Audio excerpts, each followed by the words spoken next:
우리에게 주신 하나님의 말씀은 신약성경 요한복음 11장 17절에서부터 44절까지 말씀입니다. 위기 앞에서 예수를 만난 사람들이라는 제목으로 은혜를 나눠보려고 합니다. 사랑하는 성도 여러분, 오늘 우리는 요한복음의 11장, 그 중에 가장 유명한 사건 중 하나인 나사로의 부활 사건에 대해서 이야기를 나눠보려고 합니다. 성도 여러분, 나사로의 죽음 앞에서 오늘 사건이 벌어지고 있습니다. 우리는 나사로의 사건을 보면 나사로가 죽었고 나사로가 살아났다라는 것에 집중할 때가 많습니다. 하지만 오늘 말씀은 단순히 그 살아남의 이야기가 아니라 오늘 예수님 앞에서 세 가지의 부류의 사람들이 어떤 일을 행했는가를 자세히 설명하고 있습니다. 오늘 이 말씀 속에서 은혜를 찾아보기를 소망합니다. 오늘 세 가지의 부류의 사람이 있었습니다. 첫 번째는 마르다가 있었고요. 또 하나는 마리아가 있었고, 또 하나는 그곳에 모여있던 유대인들이 있었습니다. 그들은 예수님 앞에서 같은 사건을 보고 모두 다르게 반응했습니다.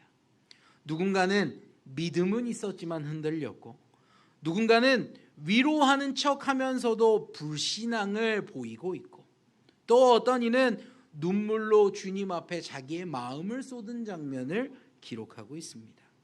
오늘 그 자리에 예수님이 계셨습니다.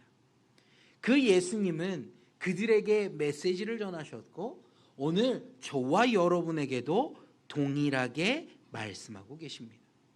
오늘 우리가 반드시 기억해야 되는 말씀은 바로 나는 부활이요 생명이니 나를 믿는 자는 죽어도 살겠고 무릇 살아서 나를 믿는 자는 영원히 죽지 아니하리니 이것을 내가 믿느냐라는 말씀입니다.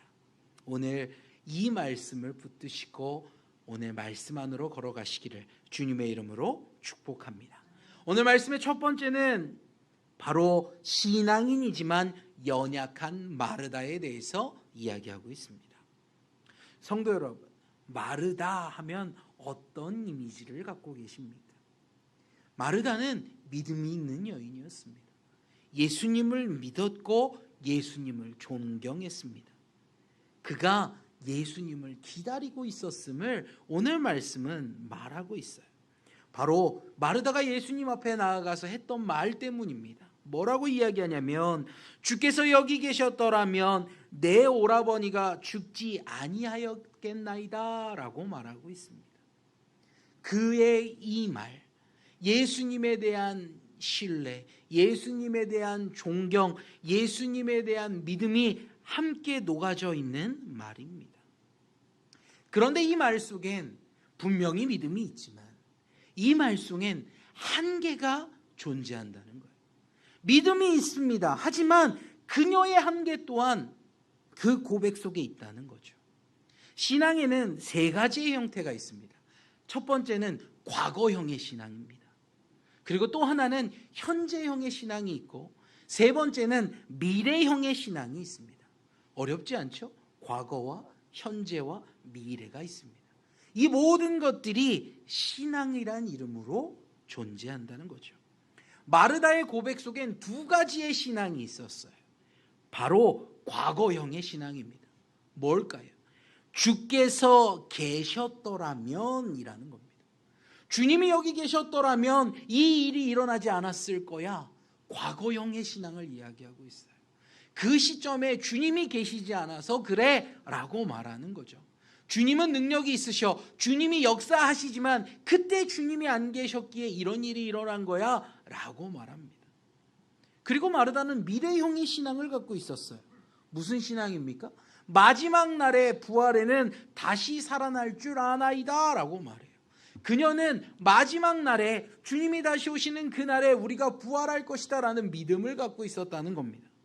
하지만 오늘 마르다에게 부족한 신앙이 있었으니 그것은 나사로의 죽음 앞에서 지금 당장의 신앙이 없었다는 거예요. 현재형의 신앙이 없었다는 겁니다. 예수님을 향한 믿음이 있는 것처럼 보이지만 바른 믿음의 소유가 부족했다는 거죠.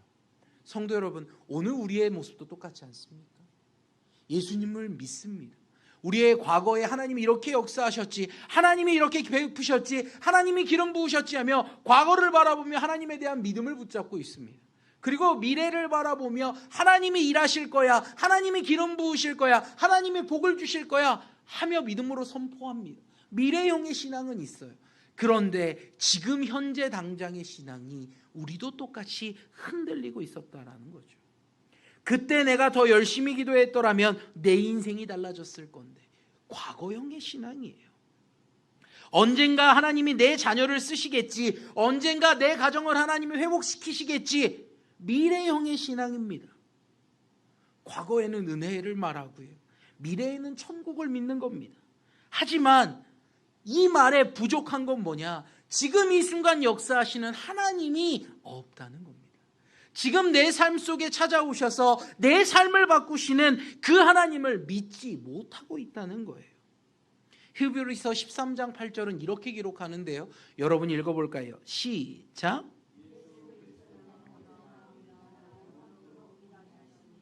아멘. 예수님은 어제나 오늘이나 영원토록, 과거와 현재와 미래를 관통하여 하나님은 동일하게 역사하신다는 거예요.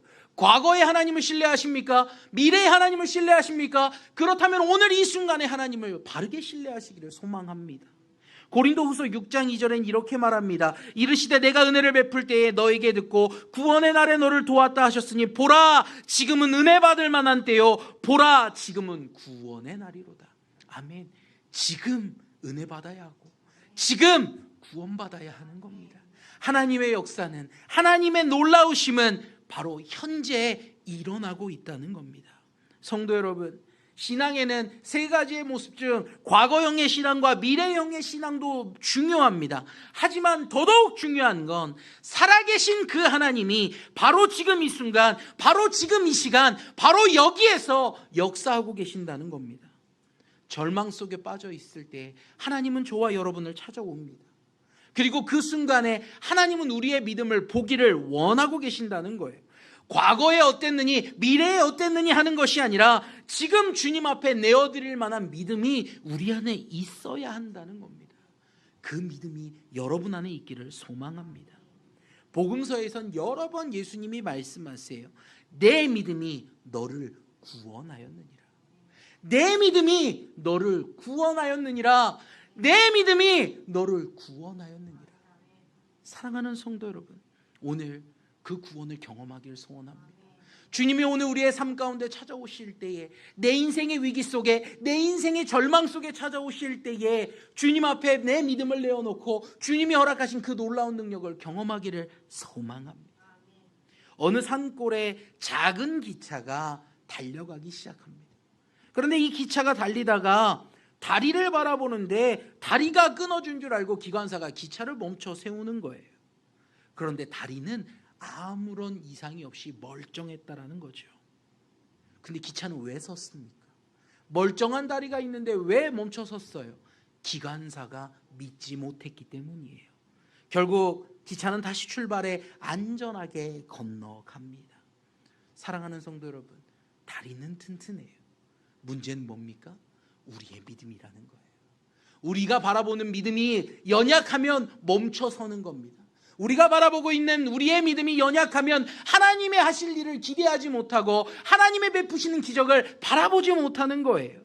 여러분의 삶이 혹시 멈춰서 있진 않으십니까? 걱정하지 마십시오. 우리 주님은 부활이시고 생명이십니다. 지금 믿으시고 그 부활과 생명을 경험하기를 주님의 이름으로 축복드립니다. 마르다가 부족한 건 알았어요. 근데 또 한 사람들이 있습니다. 바로 위문하러 왔던 많은 유대인들이 있었다는 거예요. 오늘 본문의 기적의 현장에는 다른 한 무리가 있어요. 바로 나사로의 죽음을 슬퍼하며 찾아온 많은 유대인들이 있었다는 겁니다. 근데 그 사건 속에 이 유대인들이 예수님의 모습을 바라봅니다. 어떤 모습이었냐? 예수님이 눈물을 흘리시는 거예요. 나사로를 긍휼히 여기시며 눈물을 흘리시는 거죠. 그러자 유대인들이 말합니다. 보라, 그를 얼마나 사랑하셨는가. 겉으로 보면 되게 아름다운 모습이에요. 영화라면 감동받을 만한 장면입니다.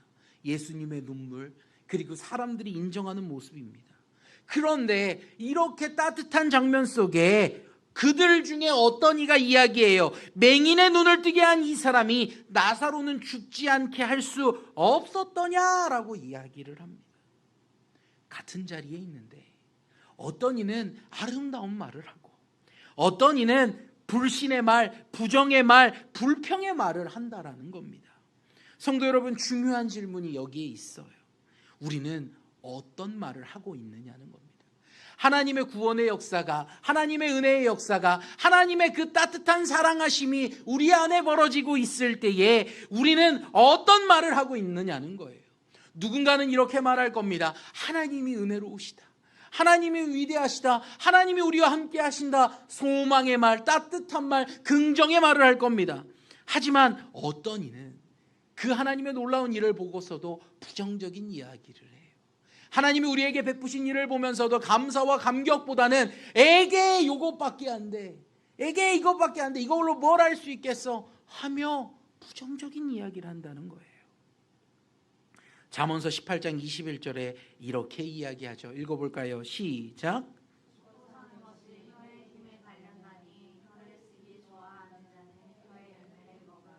아멘.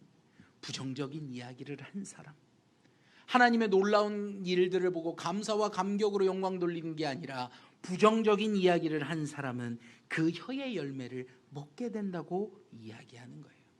저도 TV를 보거나 컴퓨터로 유튜브를 보거나 이런 것들을 볼 때가 있습니다. 근데 제가 뭐를 보고 있나 하고 제가 보는 것들을 돌아봤더니 긍정적인 말, 아름다운 말을 하는 채널을 주로 보더라는 거예요. 뭔가 이게 벌어지는 일들 속에서 긍정적인 말들을 하는 프로그램을 제가 주의 깊게 보고 있더라는 거죠.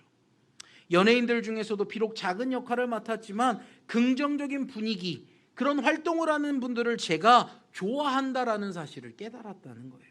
성도 여러분, 바로 이거예요. 삶의 태도는 긍정적이어야 돼요. 삶의 태도는 밝아야 한다는 거예요. 말 한마디가 얼마나 중요한지 모릅니다.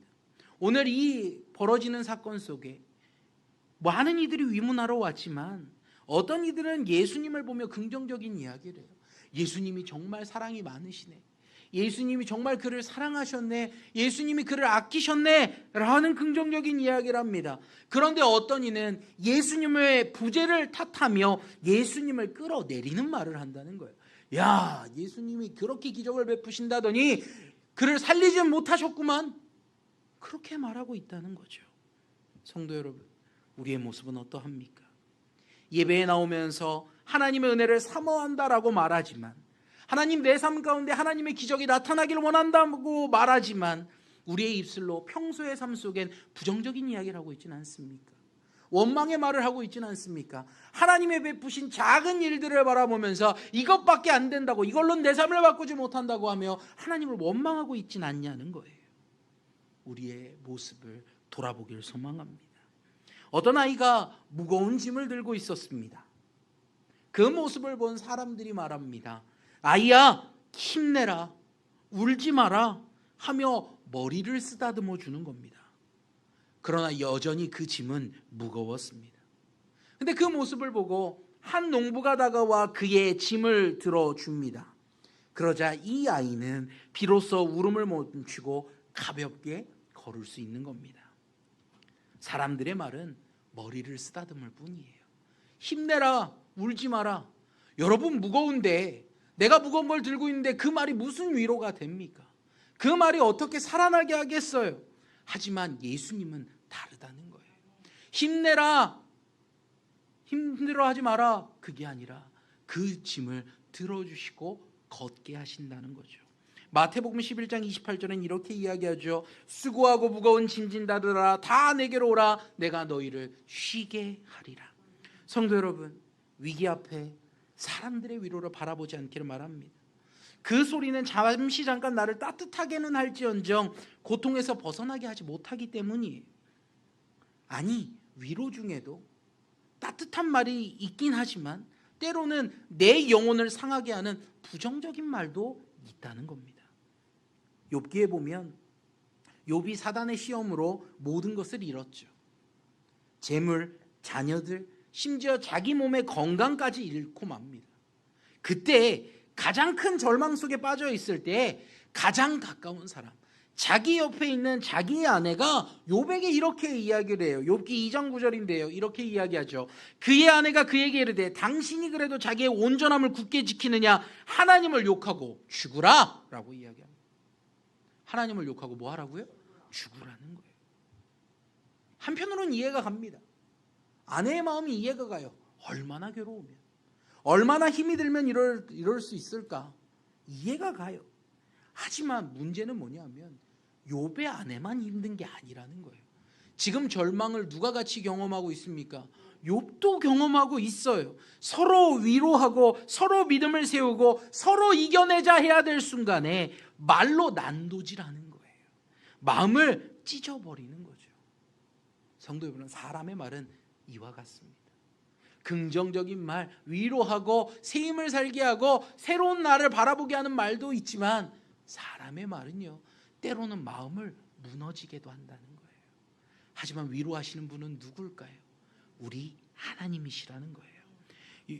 호세아서 6장 1절에 보면 오라 우리가 여호와께로 돌아가자. 여호와께서 우리를 찢으셨으나 도로 낫게 하실 것이요 우리를 치셨으나 싸매어 주실 것이다 라고 말해요.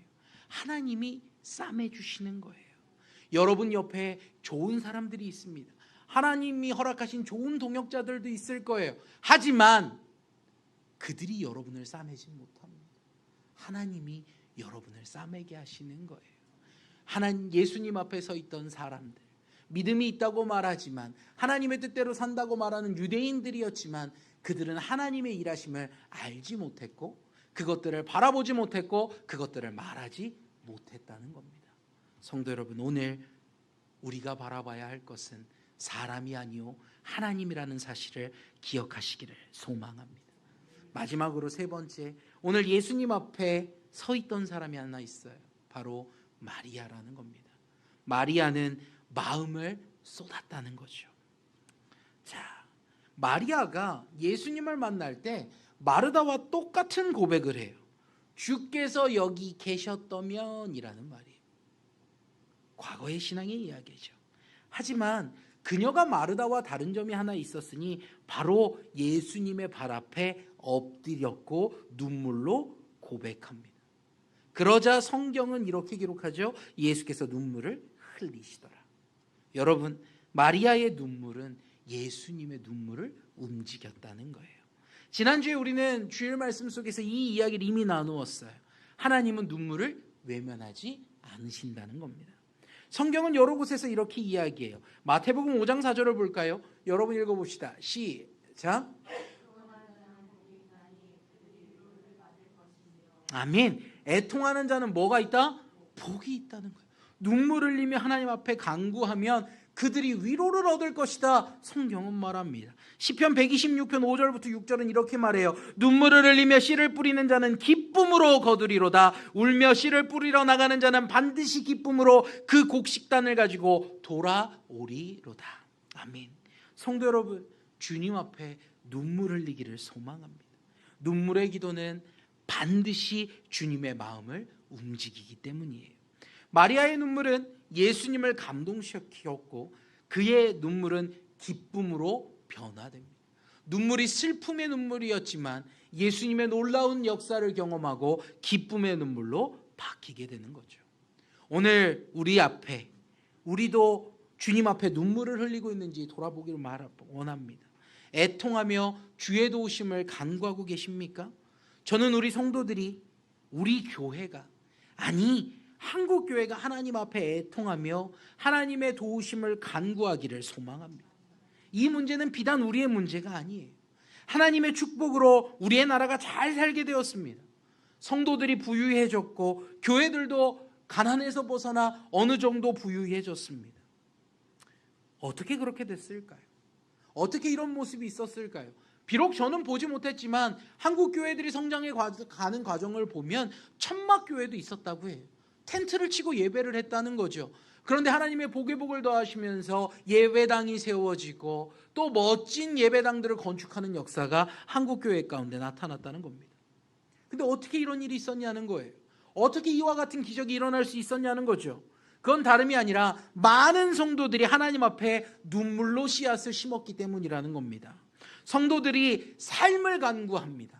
하나님, 우리의 삶에 복을 주십시오. 하나님, 내 삶 가운데 가난이 떠나가게 하십시오 하며 간구했고, 그들이 교회를 놓고 기도하기 시작합니다. 하나님, 그런데 하나님 앞에 예배해야 되는 예배당의 처소가 텐트가 웬 말입니까? 하나님, 멋진 예배당에서 예배할 수 있도록 복을 주십시오.